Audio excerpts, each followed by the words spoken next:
దర్శక ధీరుడు రాజమౌళి గారి పైన కేసు నమోదైనట్టుగా తెలుస్తుంది. అంటే హిందువుల మనోభావాలు దెబ్బతీసే విధంగా ఆయన మొన్న వారణాసి ఈవెంట్‌లో మాట్లాడారని చెప్పేసి కొన్ని హిందూ సంఘాలు ఆయన మీద పోలీస్ స్టేషన్‌లో అయితే ఫిర్యాదు చేశారు. మరి అందుకు సంబంధించి ఆయన మీద కేసు నమోదైందని చెప్తున్నారు. మరి కేసు నమోదు చేశారా? లేదా? మరి నెక్స్ట్ ఏ విధంగా ఉండే అవకాశం ఉంది? మరి రాజమౌళి గారు ఇప్పుడన్నా రియాక్ట్ అవుతారా? అసలు ఎవరు ఈ హిందూ సంఘాలు?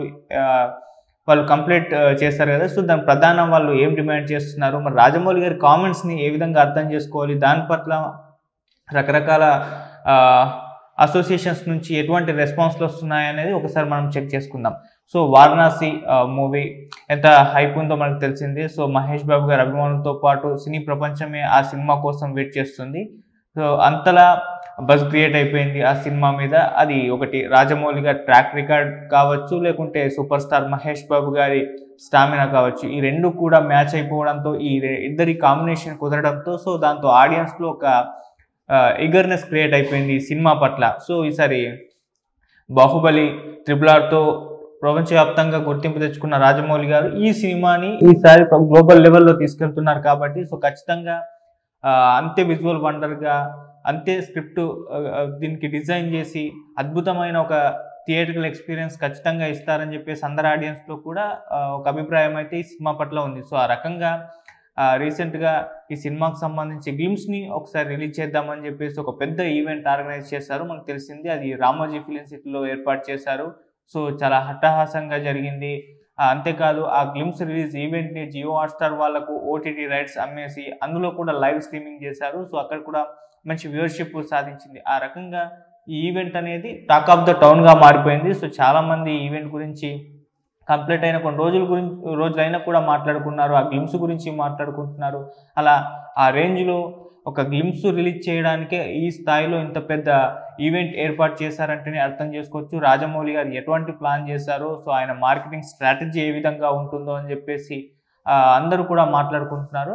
సో, ఇప్పుడు ఆ గ్లిమ్స్ రిలీజ్ చేసే ఈవెంట్‌లో రాజమౌళి గారు చేసిన కామెంట్సే ఇప్పుడు హిందువులు ఆయన మీద ఆగ్రహం వ్యక్తం చేయడానికి కారణమైంది. సో, అసలేం ఆయన కామెంట్స్ చేశారో మనం ఒకసారి చూద్దాం. సో, అందరికీ తెలిసిందే అక్కడ గ్లిమ్స్ రిలీజ్ చేసే టైంలో కొద్దిగా సాంకేతిక లోపం ఏర్పడడంతో అది కాస్త టైం తీసుకుంది. ఆ తర్వాత కొద్దిగా టైం తీసుకున్న తర్వాత ఆ గ్లిమ్స్ రిలీజ్ అవ్వడం జరిగింది. అప్పుడు రాజమౌళి గారు స్టేజ్ మీదకొచ్చేసరికి మా నాన్నగారు చెప్పారు, "హనుమంతుడే వెనుకుండి ఈ సినిమాని నడిపిస్తున్నారు. ఈ సినిమాని చేసేలా ప్రోత్సహిస్తున్నారు. ఆయన మన వెనుకున్నారు" అని చెప్పారు. సో, నాకైతే దేవుని మీద అంతగా నమ్మకం లేదు. మరి హనుమంతుడే వెనుకుంటుంటే ఇవాళ ఇటువంటి సమస్య రాకుండా చూసుకునేవారే అని చెప్పేసి ఈ రకమైన కామెంట్ అయితే చేయడం జరిగింది. సో, దీంతో హిందూ సంఘాలు ఫుల్‌గా ఫైర్ అయిపోయాయి. నీకు దేవుని మీద అంతగా నమ్మకం లేదు.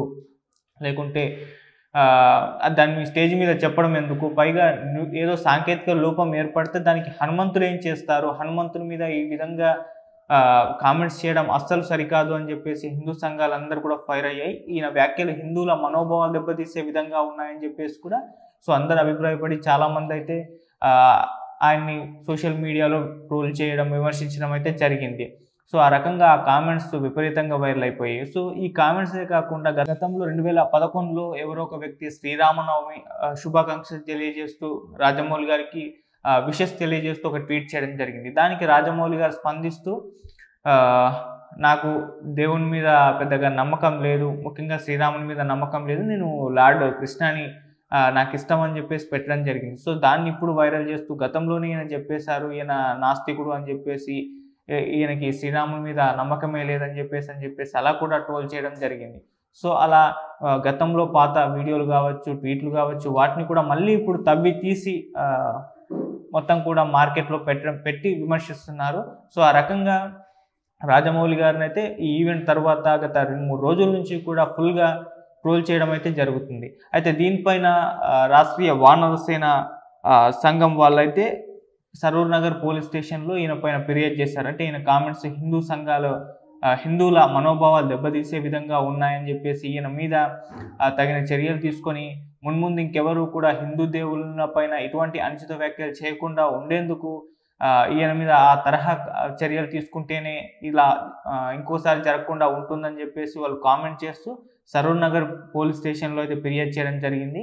మరి ఇప్పుడు ఆయన మీద ఫిర్యాదు స్వీకరించినట్టుగా, కేసు నమోదు చేసినట్టుగా వార్తలు వస్తున్నాయి కానీ దీనికి సంబంధించి పూర్తి సమాచారం అయితే లభ్యం కాలేదు.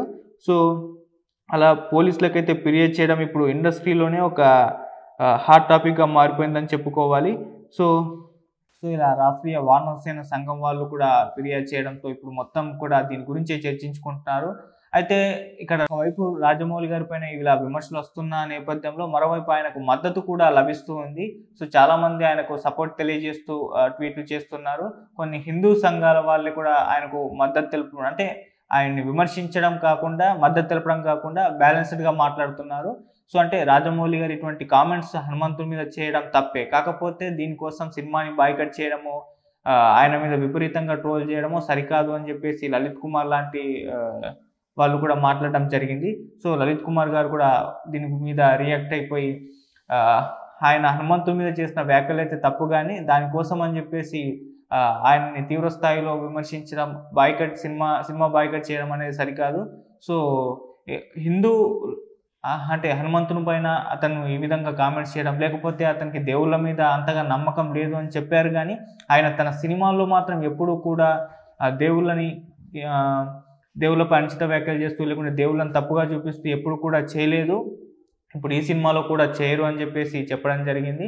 సో, ఆ రకంగా కొంత సపోర్ట్ కూడా ఆయనకు లభ్యమవుతుంది. సో, దీనిపైన చాలామంది ఈ రకంగా కూడా కామెంట్స్ చేస్తున్నారు. ఆయనకు నమ్మకం లేదు, ఆయన చెప్పుకున్నారు. అంతేగాని ఆయన సినిమాల్లో దేవుళ్ళని తప్పుగా చిత్రీకరించడం ఇటువంటివేమీ చేయలేదు. ఇప్పుడు కూడా చేయరు అని చెప్పేసి కూడా ఆయనకు మద్దతు తెలుపుతున్న వాళ్ళు కూడా మాట్లాడుతున్నారు. మరి ఇప్పుడు రాష్ట్రీయ వానర సేన సంఘం వాళ్ళైతే కంప్లెయింట్ చేయడం జరిగింది. మరి ఫిర్యాదు స్వీకరించి ఆయన మీద కేసు ఏమన్నా నమోదు చేస్తారా లేదా? మరి నమోదు చేశారనే వార్తలు వస్తున్నాయి. మరి ఇది ఎక్కడి వరకు వెళ్తుందో ఒకసారి చూడాలి.